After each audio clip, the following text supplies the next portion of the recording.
Salut à tous les amis, c'est Norman Biker. Ce soir, on va faire un petite review matériel pour le Garmin Edge 530. Donc ça me faisait un petit moment que ça me trottait d'investir dans un GPS pour mes sorties VTT. Donc maintenant c'est chose faite. J'en profite pour vous présenter un petit peu la bête, donc le contenu de la boîte. Et puis on va voir un petit peu dans le détail de quoi il est capable, et puis je donnerai lieu à une autre vidéo pour voir un petit peu ce qu'il vaut dehors. Allez, c'est parti.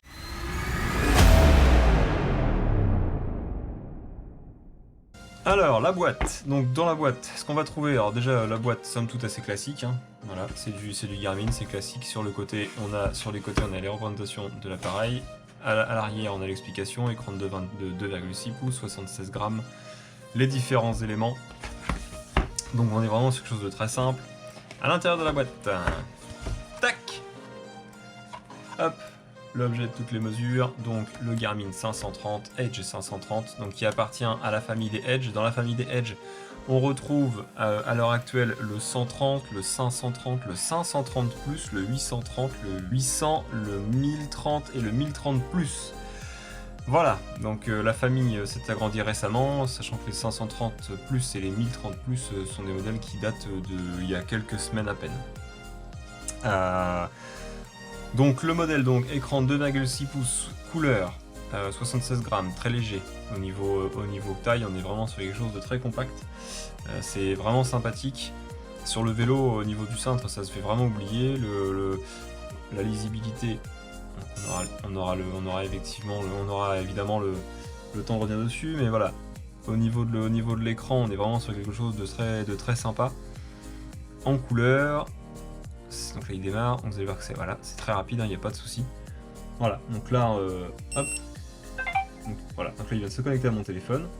Donc en haut, on a l'indicateur de batterie, l'indicateur des GPS, le Bluetooth, le moniteur cardiaque, qui est donc on en reviendra plus tard, les différents éléments, donc tout ce qui est capteur de puissance et tout ça, la température, l'heure, les différents éléments. Donc on peut naviguer très facilement, c'est au bouton, donc on navigue très facilement avec les boutons. Donc on a deux flèches sur le côté pour naviguer en haut et en bas, le bouton rouge pour l'allumer, l'éteindre et activer l'alarme, mais ça on en parlera plus tard.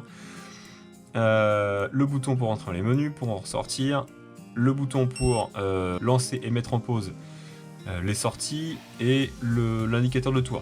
Donc en fait, quand vous appuyez sur ce bouton, en fait, il vous valide un tour, un tour sur le circuit. Donc voilà, moi je m'en servirai jamais, mais bon, ça le mérite d'être là pour les compétiteurs. Voilà, donc au niveau format, hein, voilà, on est vraiment sur quelque chose de très compact, c'est assez sympa. À l'arrière, l'embase standard de chez Garmin, des Edge, avec 5 petits picots, et ça c'est pareil, on en parlera après. Donc, dans la boîte, ce qu'on va retrouver, le GPS, évidemment, avec à la base une petite protection d'écran, toute simple, en plastique, que j'ai remplacée par une protection en verre trempé, que j'ai commandée sur Amazon, qui m'a coûté 6 ou 7 euros je crois les deux. Donc elle va nickel, hein, elle est franchement, j'ai aucune bulle en dessous, elle est vraiment nickel. Et j'en ai profité également pour commander une petite protection en silicone, c'est pareil, elle m'a coûté 6 ou 7 euros je crois. Donc c'est vraiment pas mal, sachant qu'une protection comme ça chez Garmin ça vaut 15 euros, voilà. Donc pourquoi payer plus cher quand on peut avoir la même chose. Ensuite, à l'intérieur, on va retrouver un kit complet de fixation pour le guidon. Donc on a deux embases en plastique. Voilà. Donc, le recto, le verso. Donc, ça c'est vraiment tout simple. On a une première cale en 2 exemplaires assez fine. Et 2 autres cales assez épaisses. Donc pour s'adapter à toutes les tailles de cintre et de potence au besoin. Ainsi que du coup 2 jeux de 4 élastiques pour aller avec. Voilà. Donc sachant que les élastiques, hein, pour voir la différence de taille, voilà, ça donne ça. Donc ça c'est vraiment pour s'adapter à toutes les tailles de cintre, à toutes les tailles de potence, ou que sais-je, voilà, en fonction de ce que vous voudriez faire avec. Donc ça, c'est plutôt bien foutu. On retrouve une dragonne. On retrouve 2 clés Allen et deux petites cales comme ça qui vont servir pour le bras déporté. Donc le bras déporté, lui, alors moi je l'ai pas monté sur mon vélo parce que je le trouve trop long, voilà, pour un VTT avec une potence courte. Alors peut-être qu'avec une potence de 80, et on a moyen de le faire revenir au niveau de l'étoile, mais moi avec ma potence de 35, ça va pas. Donc du coup, je l'ai laissé à part et j'ai acheté un support dédié qui s'installe sur l'étoile, que j'aurai l'occasion de vous présenter pendant la sortie. Comme ça, on en reparlera ensemble. Donc ça, et enfin, le câble USB. Donc le câble USB, c'est du micro USB classique, hein, c'est estampillé Garmin. Voilà, donc n'importe quel câble peut faire l'affaire.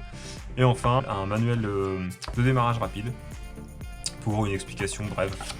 Donc les boutons, l'installation des capteurs, l'installation de la base, les boutons, voilà. Donc c'est vraiment quelque chose, il est vraiment assez complet. Et il y a aussi également l'installation de l'embase VTT. Voilà. Donc on est sur un appareil qui vaut 249,99 €. Il fait partie de la moyenne assez haute en termes de fourchette de prix. Par contre, il offre des fonctionnalités qui sont assez intéressantes. Donc déjà la qualité Garmin, ça, bon, de manière générale, c'est quand même assez rare d'en être déçu. Donc tout à l'heure, je vous disais qu'il fait partie de la gamme Edge, qui va de 130 à 1030 plus maintenant. Donc on va avoir quelques différences, hein, évidemment, entre chaque modèle. Donc le 130, c'est vraiment un basique avec écran monochrome, mais déjà navigation. Par contre, c'est vraiment du basique au niveau navigation, on n'a pas de carte. Arrivé au 530, on va avoir donc là on va avoir de la navigation, cette fois avec carte intégrée. Donc ça, il y a différentes possibilités. Il y a du Trailforks, il y a du Garmin Maps, il y a... Donc vraiment, c'est vraiment assez complet. Et à bouton, on va retrouver ensuite le 830 qui est tactile, donc qui offre exactement les mêmes caractéristiques que le 530, mais avec le tactile. Et enfin le 1030 et le 1030 Plus, donc qui sont les grands frères des 530 et 830, avec donc l'écran tactile et un écran plus grand, et cette fois la possibilité de faire du point-to-point en navigation, donc du POI, ou de générer des destinations via le GPS, ce qui n'est pas possible avec le 530 et 830. Il faut passer par l'application. Il faut d'abord créer un parcours pour ensuite le suivre. Voilà. Donc ça, c'est pour la gamme Edge. Donc pourquoi j'ai choisi le Garmin Edge, parce que en fait il offre une petite fonctionnalité que je trouve extrêmement sympathique et sécuritaire, c'est le live tracking. Voilà, parce qu'il n'y a pas beaucoup de constructeurs qui offrent cette fonctionnalité là. Étant donné que je roule beaucoup tout seul, je sais que ça rassure ma femme de savoir où je suis à peu près. Et enfin, de savoir s'il m'arrive quelque chose, qu'elle puisse me retrouver, voilà quoi, parce que si jamais je perds connaissance ou n'importe quoi, il faut quand même qu'on puisse me retrouver, donc bon. Donc le live tracking, c'est quand même une option vraiment sympathique et que tous les constructeurs ne proposent pas. Donc globalement, le 530, il vous fournit un suivi dynamique des performances pour tout ce que vous voulez. Voilà, donc on a donc ce que je vous disais tout à l'heure, le Cycle Map Garmin. Donc le Cycle Map Garmin, en fait, il vous donne des informations sur tout en fait, les montées, les courbes, les itinéraires. On est vraiment sur quelque chose de très très complet. On a également un guidage vocal, donc ça c'est assez sympa. Je découvrirai ça je pense avec vous la prochaine fois que je sortirai. Ça vous permet d'avoir vraiment à chaque intersection d'avoir une information claire et détaillée, aussi bien en visuel qu'avec un bip. On a le comparatif des parcours parce qu'au final, sur chaque parcours que vous faites, à chaque fois la trace est mémorisée et du coup sur la trace à chaque fois vous pouvez un peu comme Strava Segment vous ressortir les événements. Vous avez la synchronisation des entraînements. Donc en fait à chaque fois que vous synchronisez en fait avec Garmin, tous les entraînements que vous avez créés sont synchronisés sur le GPS et du coup ça vous apporte un suivi permanent. Ça c'est assez sympa. Vous avez les métriques suivies, donc toutes les statistiques, que ce soit donc toutes les statistiques de performance sont affichées sur le GPS. Voilà, mon téléphone n'a plus beaucoup de batterie, c'est intéressant de le savoir. Alors l'autonomie de la batterie par rapport aux 520 et 520+, elle a été revue, parce qu'on était à peu près à 14 heures sur les 520 et 520+, on est passé à 20 heures avec celui-ci. Et tout à l'heure je vous parlais des petits picots, en fait ils servent à brancher en fait un extra pack, une batterie externe, qu'on va venir clipser en dessous, donc normalement du support qui doit être prévu pour. Et du coup ça permet effectivement d'avoir donc la possibilité d'étendre la batterie. Alors je crois que c'est il me semble que c'est 40 heures je crois, si je dis pas de bêtises. Donc ça vous permet vraiment d'avoir un gros emport hein, pour les gens qui partent pour faire des gros treks, c'est quand même vachement intéressant. Donc on a des petites fonctionnalités comme par exemple l'acclimatation à la chaleur et à l'altitude. Donc ça, bon, j'aurai l'occasion de le tester, en tout cas pour la chaleur je pense cet été. De voir un peu comment votre corps réagit aux différents éléments. Donc ça, je pense que ça va surtout être calculé quand vous avez un capteur de fréquence cardiaque. Donc moi personnellement j'utilise un Kalenji, un Decathlon tout simple, qui vaut 35 € et qui pour l'instant après l'avoir testé, voilà, hein, là il l'a reconnu aussitôt, fonctionne très très bien. Donc après la précision, moi j'avoue que je suis pas à 10 ou 20 battements près. Enfin je suis pas à 10 battements près. Donc moi par rapport à ma Samsung, j'avoue que la précision est assez bonne. J'étais à 5, entre 3 et 5 battements d'écart, donc c'est quand même pas mal. Après, bon bah peut-être que la Samsung était déjà de base mauvaise, mais vu que je la prenais au poignet, je pense que je suis quand même assez proche de la vérité. Après, n'hésitez pas à me contredire hein, dans les commentaires. Ensuite, on a la compatibilité avec tout ce qui est DI2 de chez Shimano. Donc ça, pour le suivi des vitesses, pour les vitesses engagées, c'est plutôt pas mal. Ça apporte un petit élément en plus, hein, ça vous fait un écran de moins. On a ensuite les dynamiques de VTT, donc là l'avantage c'est qu'on peut vous pouvez suivre le nombre de sauts, les distances de saut, les durées de suspension en l'air.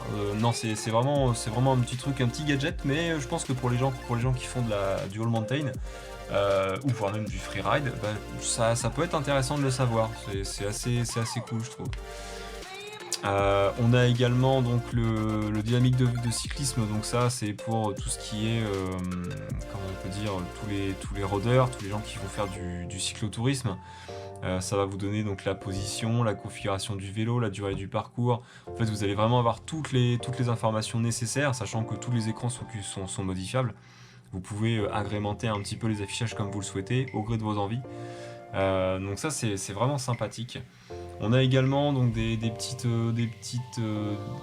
améliorations, enfin des petites avancées avec des difficultés, avec les infos de difficulté et de constance. La difficulté, le grit, ça évalue en fait le niveau de difficulté d'un parcours en fait à l'aide du GPS. C'est-à-dire qu'en fait avec les données d'altitude et d'autres infos qu'il a en mémoire, en fait il vous permet de connaître un petit peu la difficulté que vous rencontrez. Donc si en fait pendant la sortie vous avez une possibilité d'avoir ça à l'écran qui va en fait vous annoncer si comment est la sortie quoi. Est-ce qu'elle est compliquée, est-ce qu'au contraire vous êtes en zone verte. Enfin c'est assez sympa. Après on verra, j'essaierai de l'utiliser à l'occasion pour vous donner mon ressenti, mais ça vous permet quand même de vous donner un objectif en fait, un score à battre à chaque fois. Ensuite, on a effectivement une petite fonctionnalité qui s'appelle Climb Pro de chez Garmin également. Donc Climb Pro, en fait, c'est quoi? Ça vous permet en fait de connaître le degré de la pente que vous allez attaquer ou sur laquelle vous êtes, et la distance qu'il vous reste à parcourir dans cette pente. Comme ça vous permet un petit peu de jauger vos efforts et puis surtout de réguler. Donc ça, c'est vachement intéressant, je trouve. Sur des grosses côtes que vous ne connaissez pas, ça vous permet de l'attaquer plus sereinement. C'est-à-dire que ça vous évite de vous lancer à pleine pédale en fait dans une côte qui fera 10% sur 500 mètres pour éviter de vous claquer les jambes pendant la sortie quoi. Donc je trouve ça plutôt sympathique. Également, ensuite on va avoir Trailforks. Donc Trailforks, c'est une application en fait qui a été développée avec Garmin. Alors à la base, je sais pas si vous connaissez, c'est Pinkbike qui a développé ça. Ils ont une chaîne sur YouTube qui est sympa d'ailleurs parce qu'ils font souvent les Friday Fails et ça j'adore cette vidéo. Ces vidéos, je vous mettrai j'essaierai de vous mettre les liens dans la vidéo pour que vous puissiez voir. Du coup en fait Pinkbike a développé cette application qui permet en fait d'avoir grâce en fait à un catalogue comme nous on aurait Komoot ou équivalent, en fait d'avoir en fait un catalogue de VTT complet sur les pistes, il y a vraiment plein d'informations. Alors par contre, nous en France, pour l'instant, le développement est en cours chez nous. Mais le peu de choses que j'ai pu voir, c'est assez intéressant. Et je pense que dans l'avenir, ce sera sympa de s'y intéresser, je pense. Et puis c'est une plateforme interactive, donc on peut nous-mêmes y ajouter des circuits, et ça c'est vachement intéressant. Ensuite on a Forksight. Forksight, c'est pour la navigation, ça vous permet d'avoir avec une navigation visuelle une petite flèche qui va vous indiquer la prochaine intersection de la piste, vous donner la position en fait au niveau des sentiers, c'est vraiment sympa. Je pense que c'est le genre d'information vraiment complète qu'on retrouve sur les GPS et qu'on aime bien sur les GPS. On a ensuite, côté navigation, on a le retour au départ, parce que si jamais vous vous retrouvez perdu à un moment donné, ou vous êtes isolé de votre groupe ou bien, et en fait ça vous permet de vous ramener de là où vous êtes parti. Donc ça aussi c'est vraiment un plus. On a également le calcul d'itinéraire. Donc ça, le calcul de l'itinéraire, bon ça évidemment, hein, ça j'ai eu l'occasion de le tester 5 minutes quand j'ai eu le GPS. Il cherche donc à vous faire rejoindre, donc vous avez le choix de partir, de vous faire partir du départ de la trace que vous allez lancer. Donc soit ça part de chez vous et auquel cas, no problemo, ça partira direct, soit la trace elle est plus loin et auquel cas il vous calculera un itinéraire pour rejoindre le départ. Ou alors, si vous ne souhaitez pas rejoindre le départ et rejoindre la trace en cours, en fait il vous calculera un itinéraire pour rejoindre la trace, la partie de la trace qui est la plus proche de vous. Voilà, donc c'est à voir, ça c'est pareil, je testerai ça avec vous également. On a aussi un générateur itinéraire, donc que Garmin en fait a développé, où en fait vous donnez la direction que vous souhaitez prendre, le nombre de kilomètres, et en fait il fait le reste, il vous calcule un itinéraire. Alors pour l'instant j'ai eu l'occasion de le faire sur Garmin IQ, sur Connect IQ, je suis pas convaincu du tout pour le VTT.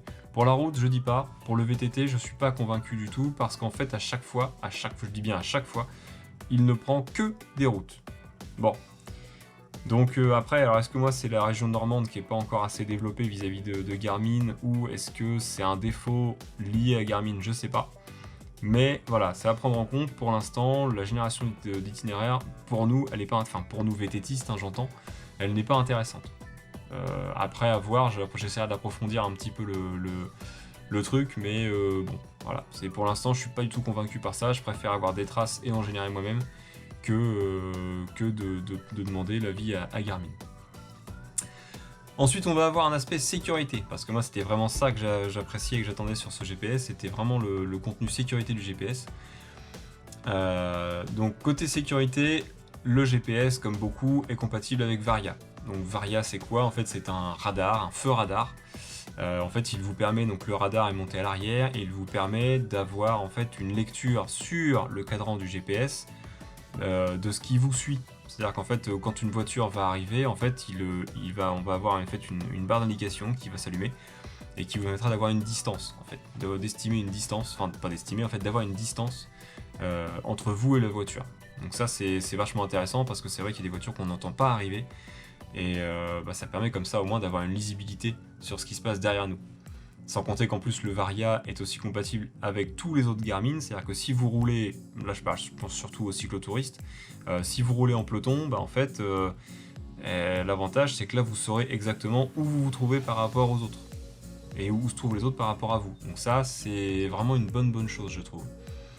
On a également la détection d'incidents, donc ça je vous le disais tout à l'heure, hein, si je suis amené à tomber, en fait le GPS va le détecter, et il va envoyer automatiquement un SMS. Donc en fait il va lancer une séquence de 30 secondes. Si je ne réponds pas dans les 30 secondes, il va automatiquement envoyer un SMS à 2 contacts, à 2 ou 3 ou 4 contacts que vous aurez prédéfinis de votre répertoire. Comme ça au moins ma femme est au courant. Donc en fait dans le message on retrouve les coordonnées GPS exactes de l'endroit où voilà. Donc par contre le souci qui se pose, c'est qu'il faut impérativement que vous ayez une couverture réseau. Parce que si le GPS capte, vous ne capterez pas forcément le réseau téléphonique. Donc c'est un peu le problème de ce système-là, c'est que si vous n'avez pas de réseau, pas de SMS.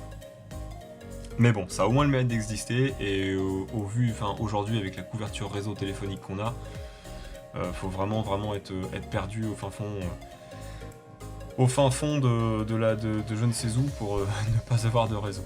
Donc voilà, ça c'est vraiment un petit plus assez sympa. Ensuite, on a l'alarme de vélo. Alors ça c'est un petit gadget, mais qu'au final, bon, ça peut être pas mal à utiliser. Donc, hop, on reste appuyé et on va sur confirmer alarme de vélo. On confirme. En fait, elle va s'activer. Hop, voilà. Donc là, mon téléphone vient de m'avertir que l'alarme est bien active. Donc là, le fait qu'elle soit en service, en fait, si jamais je... Voilà. Donc automatiquement, ça bip comme ça, et mon téléphone, en fait, m'avertit que quelqu'un touche à mon vélo. Voilà. Donc là, alarme de vélo activée. Et ensuite, pour l'arrêter, il y a un code à taper. Voilà, donc bon, moralité, bah là ça vient de faire planter le GPS, donc je sais pas si je m'en servirai tout de suite. Hein. Voilà, bon. Donc voilà, toujours est-il que ça a au moins le mérite d'exister. Quand vous êtes sur un ravito ou quoi, bon bah ça fait une petite sécurité supplémentaire. Donc c'est pas mal, bien que moi en général, de manière générale, je psychote assez facilement, donc de manière générale, je retire ce qu'il y a sur mon vélo, donc le GPS en premier. Ensuite on a la messagerie de groupe, donc ça c'est pas mal, ça permet en fait de communiquer entre Garmin, en fait d'envoyer des réponses pré-enregistrées. Comme ça, moi, ça vous permet un peu de savoir où sont vos camarades, de leur envoyer un message si vous êtes un petit peu à la traîne, de dire que vous attendez. Enfin, c'est vraiment pas mal. On a le Smart Notifications, donc comme vous pouvez le voir depuis le début, moi mon téléphone n'a plus de batterie, donc automatiquement il me le dit sur le GPS, mais ça me dit exactement aussi quand je reçois des messages, des appels. Par contre, je ne peux pas répondre avec le. Alors SMS, oui, il y a des réponses préenregistrées, mais par contre les appels, je ne peux pas prendre d'appel avec le GPS. Ça m'indique simplement que j'ai un appel qui arrive. Donc là, bon, c'est toujours ça de prix. Et enfin, bah, du coup, on a la synchronisation avec Garmin Connect. Bah, du coup, Garmin Connect qui peut être connecté avec Adidas, avec Strava. Donc on a vraiment une gamme assez complète. Donc franchement, mes premières impressions sont excellentes. Voilà, j'ai eu l'occasion de m'en servir 5-10 minutes pour voir un petit peu comment ça fonctionnait. Il est assez intuitif, il y a des choses qui sont un petit peu où il faut un peu avoir la main. Mais globalement, il est assez simple à comprendre, à manipuler. Je gâche que l'autonomie va être assez bonne, ça je suis pas inquiet spécialement. Il est assez complet, je trouve qu'il est adapté aussi bien au cyclotourisme qu'au VTT. Après, je vais voir en situation, je vais le tester sur un circuit VTT que j'ai importé quelques traces à l'intérieur. J'aurai l'occasion de les suivre et puis on va voir ça ensemble. Je vous donnerai mon ressenti en live, on essaiera de suivre une petite trace ensemble et puis comme ça au moins vous verrez un petit peu de quoi il est capable. Et puis écoutez, voilà quoi. Ça va être tout pour moi. Si jamais vous avez des questions, n'hésitez pas, moi il n'y a pas de souci, donc je vous le répète, hein, c'est le Edge 530 de chez Garmin. Pour information, celui-ci c'est le modèle nu, il vaut 249,99 € dans la plupart des boutiques connues. Vous pourrez également le trouver en pack VTT avec un support articulé spécial VTT, avec une télécommande Edge, une commande déportée, et un capteur de vitesse, je crois, si je ne dis pas de bêtises. Et enfin, vous avez donc celui-là est à 329, si je dis pas de bêtises. Et ensuite, vous avez le pack performance. Où le pack performance, en fait, vous retrouvez un capteur cardiaque, un capteur de vitesse et un capteur de cadence. Voilà, et lui est à 350, je crois, 360. Donc voilà, il est proposé en différents packs. C'est plutôt pas mal de la part de Garmin, mais bon, ça ils ont l'habitude maintenant. Donc non, on est vraiment sur un produit assez compétitif, bien placé tarifairement. Après, en termes d'usage, on va voir ce que ça vaut. C'est mon premier GPS VTT, donc par contre c'est pas mon premier Garmin, parce que j'ai déjà eu un Fortrex 201, et d'ailleurs j'ai toujours un Fortrex 201 qui me sert pour la navigation en rando. Donc non, je suis pour l'instant très satisfait de mon cadeau, et puis j'espère que j'aurai l'occasion de le tester avec vous, et puis on verra ça ensemble. Moi sur ce, je vais vous souhaiter une bonne nuit, et puis je vous dis à plus tard. Allez, salut les gens.